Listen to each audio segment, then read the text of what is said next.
Hey guys, welcome back to the the Push Podcast. I'm Janelle, And I am Eddie and the ones and twos. and we keep everything in this podcast. Yes, No yes. editing. So if you screw up, you screw up. People often We ain't got ask time me, for that. like, who edits your podcast? And like, we don't edit it. Yeah. It just stays in there, We are unscripted, unscripted, what is it? unrehearsed. Unrehearsed.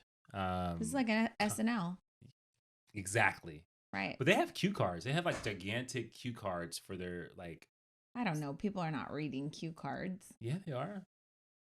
Well, That to me, that's probably more remarkable than remembering. No, maybe remember is no. okay. But like if remembering is like 0.1 of remarkability, if that's a word. Okay.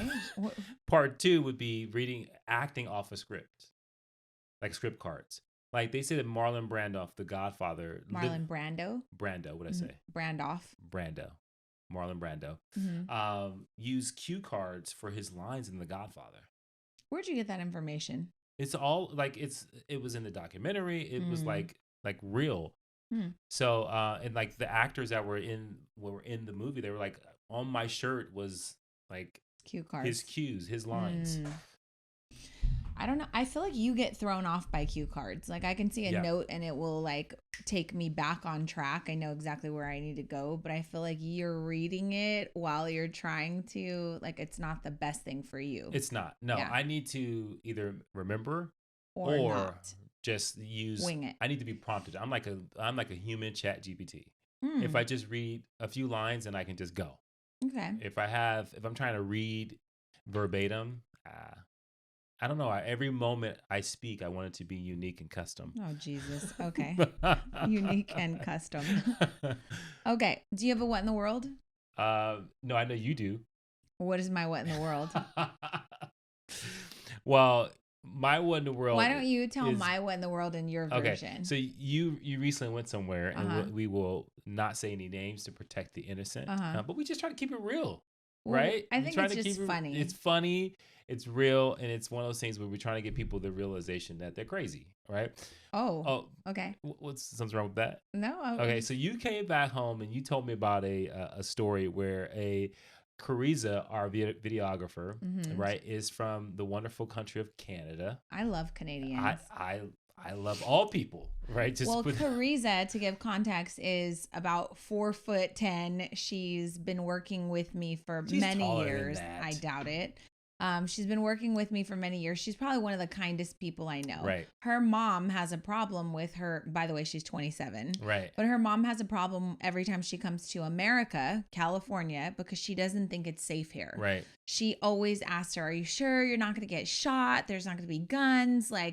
And of course, Americans have a bad rap, right? 100%. And so I constantly fly her to America because she's our videographer. Right. And so recently we were in Texas and we're working on a project which is a gun state. Which is a gun state. So I'm sure Chris's mom was not happy about that, right?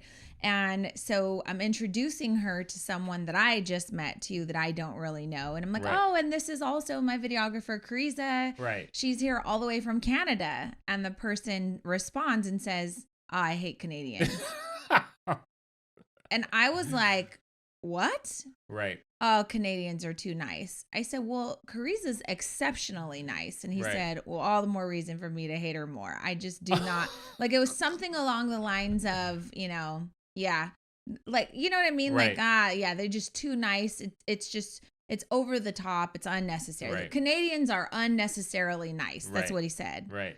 And then there was a pause, and then I gave him another chance. So this is the third chance I go, well, Carissa is like an exception because it was awkward and I didn't know how to, my poor little videographer, the first thing out of his mouth, I hate Canadians. Right.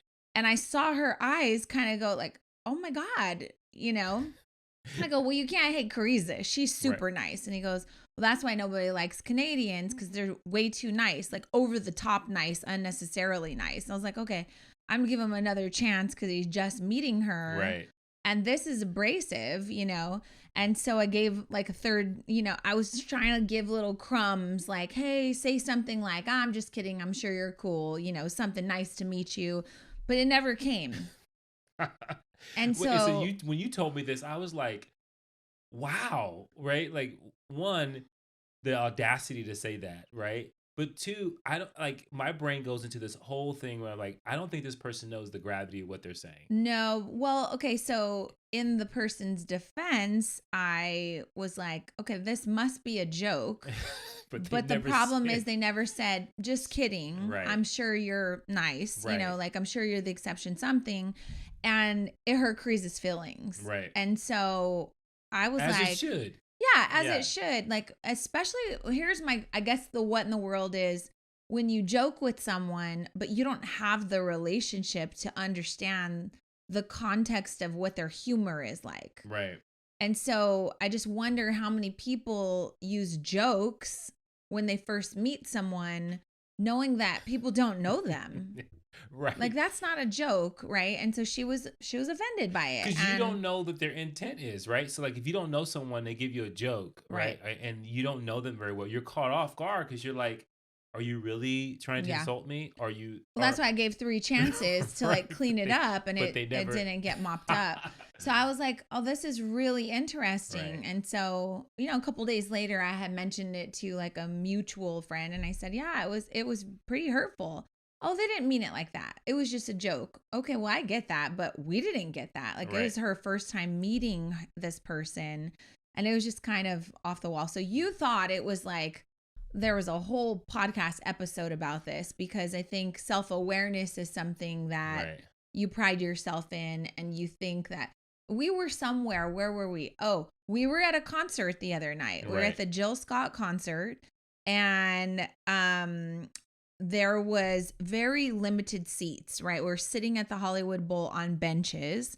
And when we first arrived, there was like a whole bunch of people in our seats. Right. And so I politely said, hey, you know, do we have a ticket mix up? Because we've got 27 through 32. Oh, no, we're not sitting here. We'll get our stuff. Okay, well, get your stuff quickly because the concert's about to start, right? So they get their stuff and they leave. The difference is they went down ahead to the benches like right in front of us. We knew that those were also not their seats, but whatever, they sat there, right? And so then the people whose those seats belong to come and they sit.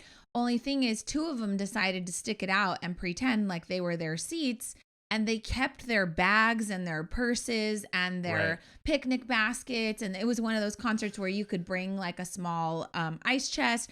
And so they kept them on the bench in between these 2 friends, while the rest of the bench was literally like barely able to fit together. So Eddie turns to me and I go, look at that, all that wasted space, right? And he goes, the lack of self-awareness is dangerous. It is. And I was like, these poor people at the end of this bench, literally they're about to fall off. 100%. And these people, 2 people took up 50% of the bench because they had all their shit on the bench, right? So I was hoping someone was going to say, can you put your shit on the floor? Because we're over here struggling to sit. And you just like the first thing you always notice is like just the lack of self-awareness. And the reason why I say it's dangerous is because a couple of reasons. Well, it could get you shot. Number one, like people don't realize you just don't have self-awareness. They think it's like disrespectful, right? And so you're doing it intentionally because you think you're above them. You think that whatever, there's a sense of entitlement, or you're funny, or whatever the case may be. But they had this huge bag that was a person size, right? And just to give you a little more context, we were at the Hollywood Bowl, right? And so it's benches. It's not individual seats, right? So you know, you've got to like, there's a number that's behind every like area, I guess. And so it's you just behind every seat. And so you have to just kind of be mindful and say, I'm going to sit where I'm supposed to be sitting. Right. But we're sharing a bench. We're sharing a bench. And so now these people who are actually arrived are like scrunched up, and they were like super nice. They didn't like say anything, but I would have probably taken it as, oh, you're trying to take advantage of us. Okay, you need to move down. Right? Yeah. I'm gonna take your bag and fling it down. Right. down towards the Hulk stage. would have come out in you. But so this is another the lack of self-awareness is dangerous. But back to your what in the world, that person's lack of self-awareness, that they are talking to a person that their nationality is Canadian, right? They are a Canadian person. You are saying you don't like. So it's like someone saying, hey, I'm a black person, right? And saying, I say that, and they say, well, I don't like black people. And then they have the right to get offended as if you're saying something different. You're not. Right. right? So what you're saying is saying I don't like Canadians It's is the same as as like saying I don't like black people. I don't like black people. I don't like Hispanic people. Like Yeah. you're literally. Well, ironically, this person was black. Right. So if you're saying if Carissa would have said, "Oh, well, good, lucky for you, I don't like black people," exactly, then it would have been a fight. Then it would have been a fight because that person did not realize that that's disrespectful, right? And even if you were joking, then you don't know this person, it's still going to be offensive, right? And so it's like I heard that and I was like, wait, I don't understand. This person not understand that that's a nationality. Bias, you're discriminating, right? You're literally like it's not racial because so you're it's not about saying race, it's basically like saying, well, I don't like black people. 100%. Yeah. Okay. Right. Well, my Siri just said, I'm not sure I understand. Exactly. I'm not sure I Right. understand. So that was an interesting what in the world, but it got my brain going on. Well, speaking of lack of self-awareness, when I was at the airport coming home, this is one of your big pet peeves is when people have music on, their personal music. Playing in a public place. Right. So we're in TSA. The line for TSA, I say it was me. It was me and other fellow passengers who were equally as annoyed that this guy, like maybe 10 people behind me, had his music on super loud. And I'm telling you guys, I can't make this up, but he had a full-blown dance routine to go with every single song that was on his playlist. And it was extra. I'm talking hand motions, like doing the running man in place, like bebopping, but he's holding the phone and the music's really loud. So at one point he's behind me, I'm facing forward, and a girl like that's facing his way because we're in stanchions kind of woven in between lines, right? I see her pull her phone out and just start to record him. Have you ever witnessed someone like on the sly recording someone that they shouldn't be recording, but you know that they're doing it because it's going to wind up on TikTok and they're going to clown this person? 100%. It was that bad. Yeah. And I wasn't even really mad at her that she was recording him. And he did it for 45 minutes. Like just had a whole routine. And then the funny part was he walked through, the TSA line and he's getting ready, put his shoes and the phone that's still playing music in the conveyor belt. It's still playing music. Why no one said, hey, could you turn that shit off? Why no one for TSA said that was like mind-boggling to me. And then he danced his way through the metal detector. The only time he stopped dancing was when he had to put his hands up and stand on the yellow feet thing. And so I convinced myself to like not go crazy. I convinced myself that there was something wrong with him. Like he's on a spectrum of some sort. Or he's dancing his nervousness away about flying.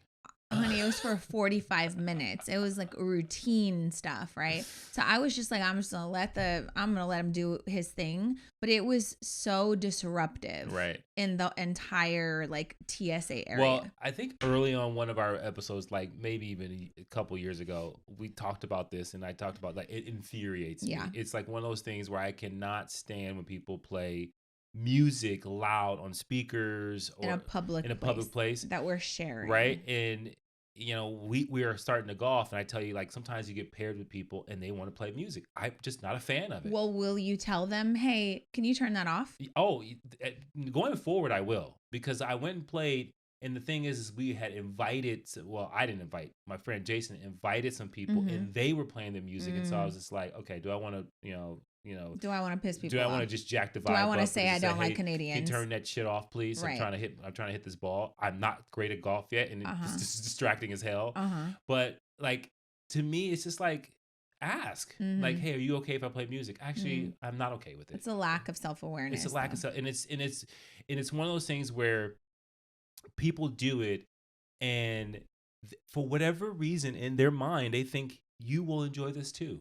Like without asking what type of music I like. Yeah. And it's just like I don't want to hear it. So I don't know. We can go on and on about sex. But we will not do that. We will not. So what are we talking about today, Edward Copeland? We are talking about we talked about, in past episodes, we talked about like, not wanting to be right, but to get it right. Right. And sometimes like when you're trying to support or help people, whether it be in coaching or in leadership, whatever it may be, sometimes people get caught up in the fact that they're bringing things to you or they're doing something for your validation, but they really don't really want to get help, right? And so they're struggling with something, whatever it may be. And instead of it being something that they're open to saying, hey, I'm looking for help, what they're really seeking for is validation. And so what we're talking about is, are you seeking truth, right? Or are you seeking validation? It's like the battle between being right and getting it right. So I'll give you an example. I have a couple of friends and family members that when they go through something, whether it's, with a boyfriend, with a husband, with their kid, with a health issue, they immediately want to, they turn to themselves. They kind of cut off from the rest of the world and they want to struggle in silence, right? And so recently I've been questioning why one person in particular, let's call her Tracy. Right. Tracy's really close with me, but every time she goes through something, someone else has to tell me, hey, you might want to reach out to Tracy. She's kind of battling with this. She's struggling. Maybe some words of encouragement, words of wisdom, would be good.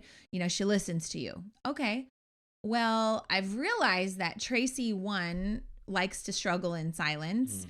And two, Tracy doesn't call me, right? And so I started to kind of put together that maybe Tracy doesn't call me because I'm going to tell Tracy, well, one, could you be looking at it in the wrong way? Right. And two, here are some things that could make you feel better. And so I've recently kind of concluded that Tracy doesn't call me because she's not looking for advice or a work through. She just wants to call some of our friends that will let her kind of vent and that will validate the way she's feeling. Yeah. So the question was does that make me a bad friend? Does that make me not really a supporter? Because in previous episodes, we've talked about the fact that you need to surround yourself with people that will challenge your beliefs and challenge your opinions, right? And so you and I are really good at that. If I come to you and I'm complaining about something, the first thing we'll do is okay, well, I see how that makes you feel, whatever, but could you be looking at it in the wrong way? What if it's X, Y, and Z? And that's our go-to thing for each other. Right. Whether it's, you're having a leadership issue and I'm well, what if the employee is thinking X, Y, Z? Right. Whether it's with our kids, this kid did this. Well, what if her intent was blah, blah, blah, blah. And so I think that our super strength is to always try on a different perspective. And what I'm realizing is people don't necessarily like that. And here's why. They want to be right. They want to be validated that the way that I'm thinking is right. So you challenging me, I'm holding up air quotes because it's not it's a defensive thing. It's not I'm telling you you're wrong. It's just an offer of, well, what if this happens? Then you're maybe overreacting, right? So don't let yourself stress out. Some people I find lately, they don't want to be told, well, don't tell me not to stress over it. Okay, well, does it make you feel better to stress over it? Do you know what I mean? And I think there's a confusion when it comes to that. I think that some people, when they're going through things and they're reaching out, and you move to a place of let's solve this problem.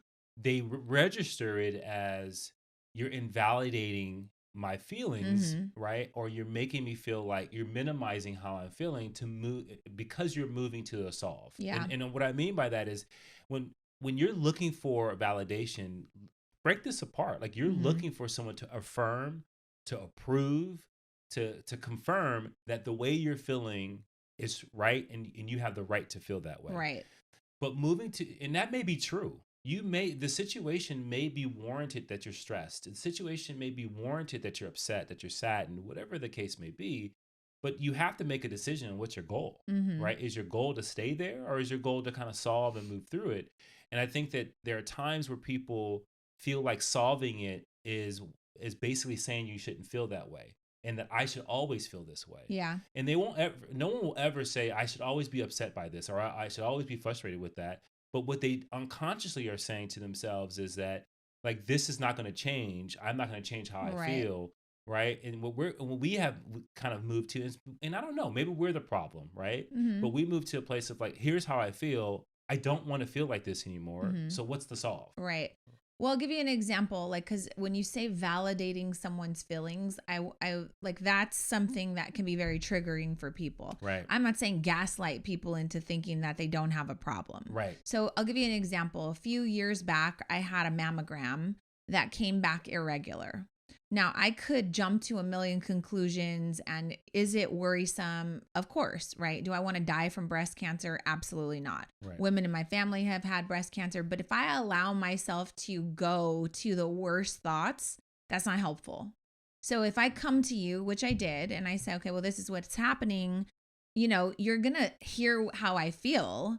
But then eventually you're going to encourage me like, okay, don't get caught up and spiral and like think about worst case scenario, right? So that's exactly what I did. I was like, I'm going to wait for the next step. Well, the next step is they're going to send you to imaging. They want to get different pictures of it, right? So you do the mammogram. If it comes back abnormal, then you go to imaging. If imaging comes back abnormal, you do an ultrasound. If the ultrasound comes back abnormal again, they take a biopsy. If the biopsy comes back abnormal, then maybe we have problems. So that's like 4 steps we got to get to before I think we should maybe be quite concerned, right? And so I learned this because I went through this as a personal journey. And each step, you and I talked, and I was like, okay, I'm not going to freak out at this stage because it's only stage 3. I want to wait till number 4, the biopsy comes back, right? And then luckily the biopsy comes back and it's nothing to worry about. Well, thank God I didn't lose all this fucking sleep and think that I was going to die, because I needed to stay positive, right? So now I have this experience that I can share with others.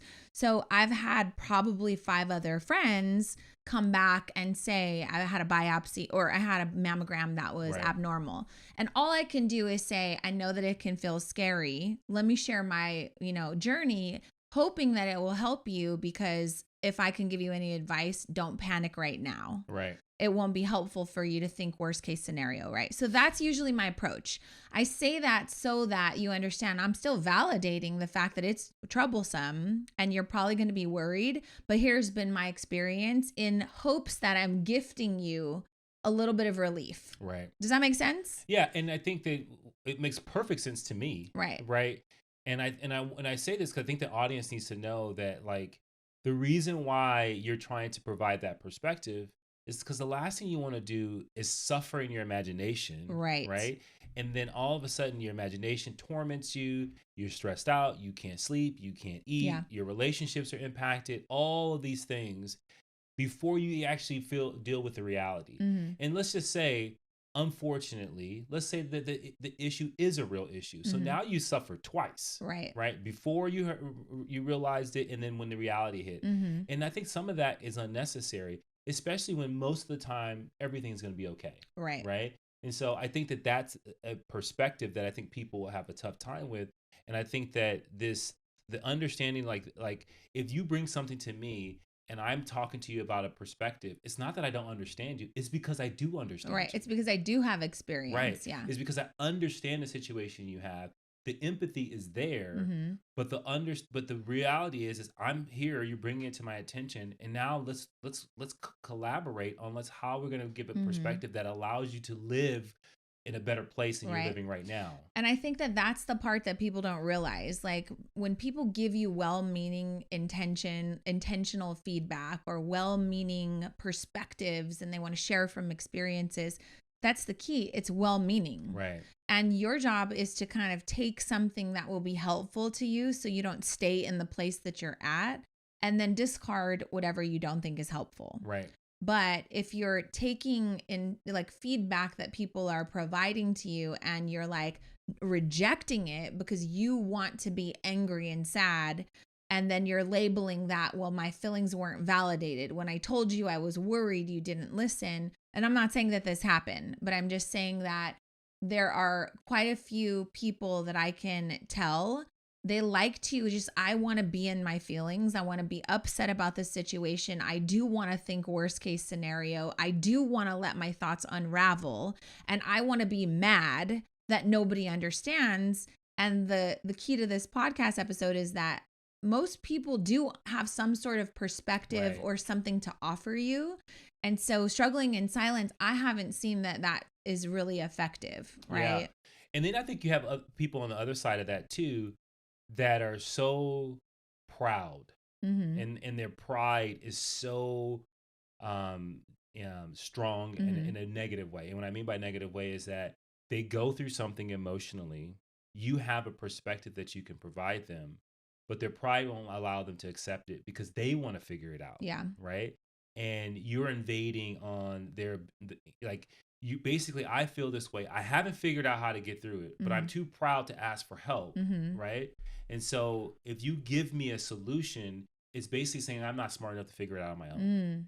And so that is something that people stay with. Like, these are things, guys, that people are not going to say out loud, but this is kind of the psychology of it. Right. And so everyone has someone in their life that you can't tell them anything. Yeah. Right. And like, they have a tough time accepting help when help is available, when there's a lifeline out there. They won't do it because they want to figure it out. They want to figure out their own problems. And the last things they want you to do is give them solutions. Yeah. Everybody does have someone that, like, you say to yourself, oh, they got to learn the hard way. Right. Everybody knows somebody like that. We are related to a couple of those people. And it's difficult because it's like, well, I've gone through this before. I know many people who have gone through this before, but you got to learn the hard way. So I'm going to stop talking to you about this stuff. Right. And that has come up in around dating, around habits, around health, around relationships, like many, many times. Right. And I think for me, one of the things I love, I think you would agree, is I love bouncing ideas off of people. Yeah. Because I want to know how other people have overcome or built a business or gone through challenges. Like, I'm so inspired when I hear other people's perspectives or the way that they handled something. And I always find something to pull out of it. Yeah. And you made me think about, like, that's, I think, an attribute that everyone should have. But I do think that there are, like, these people, like, so for example, for health, I can't tell you, being in the fitness industry, how many people, and we know people like this, and whether it be for health or for business or for relationships, doesn't matter. But under this idea that I've tried everything, right? Yeah. And because they've said that they've tried everything and they are really in a place where they want to stay comfortable, they don't want to get uncomfortable because trying something different is uncomfortable. When you present something to them, you're invading that idea that I am right, that I tried everything. Well, you're also invalidating the fact that they did try everything. Right. But the reality is you like, didn't. Statistically, you didn't try everything. You didn't try everything. Yeah. And because now I'm presenting something to you that says that this is a thing that you haven't tried, you're resistant to it because you're in this place of, I want to be right, but there's no saving me. Yeah. And so that is a powerful and dangerous thing that so many people get stuck in, especially around health. Like, oh, I am different. I'm unique. I cannot lose weight. I've tried everything. So don't even bother trying to help me. So this podcast is titled, do you want to be right or do you want to get it right? Right. And so that reminds me of, like, we've recently gone to a few weddings, people we know are getting married and they're asking for advice. And that's one of our biggest tips on, like, marital advice is, like, don't focus on being right, focus on getting it right. And that just kind of reminds me of, like, I recently took a business trip, someone hired me to come and coach and consult them for their business. And after a couple of days, I was like, okay, I see all of the things that you're doing, but I felt like I wasn't being heard with all of the suggestions that I was offering. Now, mind you, you hired me to come do this, right? You literally asked me based on my experience, based on my expertise, based on my previous work history. This is what I do for a living, right? And I had to tell this person, I don't think you're very coachable. Because you're not really taking notes on anything that I'm suggesting. I feel like you're kind of fighting me on the things that I'm proposing. And at the end of the day, it's your business. And so you get to get it right whenever you decide to get it right? And it came out that this person, like, my approach, which is more of a tough love approach, like, I thought I get off the plane, I come, I tell you all the things you need to do, you take crazy notes, and then we implement this stuff together and boom, like, we're off. But it's only tough love if you're not willing to accept it. Right. But most people, it just feels like, oh, you care and you love, you're giving me advice. Because if I am eager to make changes and I don't think I got all the answers, when you come in and you give it to me straight, I'm like, thank you for not sugarcoating, because now I can just get to work. I don't have to like, Yeah. uncode the things that you've just So said that or works for decode. you, Right. and that works for me. And some people listening, you might be one of those people that like is like tough love doesn't work for me. I need the Right. love, and then I need the tough. Right. And I'm just gonna say, as a coach, as a consultant, as an advisor, it's not my job to love you. It's just not. Like when I started my business, I needed someone who had done what I was trying to do, and I would have taken a million notes, and I would have asked a million questions, and I would have like, okay, well, what about if I did this? Like, what Right. I'm like going to juice this person for as much information as I possibly can. And this was just one of those trips where I realized, okay, well, obviously my approach as a coach matters. But at one point we came to this whole like, well, it's not my job to give you the love because you have a really supportive family. Right. Your family has loved on you to get you to this point, and look where you are. Like, this is a great thing. My job's to take your business to the next level, right? It's not to validate everything you have right now. And so that was the misunderstanding, was that, well, I wanted the validation.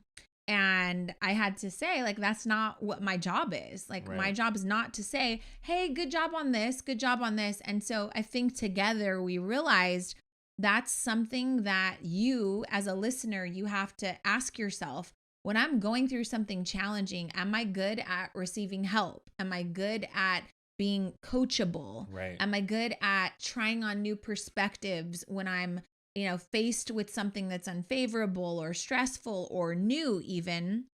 Or do I want to figure things out on my own because maybe I'm hard-headed, or maybe I'm looking for something else from other people because my ideas are good ideas, and so I want to run with them. And I'm just going to tell you, after coaching and consulting since 2017, so that's what, 6 years or so. Right. We've had many students who have said, this is my business plan, this is what I do. And then they've asked for advice. Some of them take the advice and they go, why didn't my family ever tell me this stuff? Whether it was they had a bad business name or they had a bad business concept that maybe was outdated, right?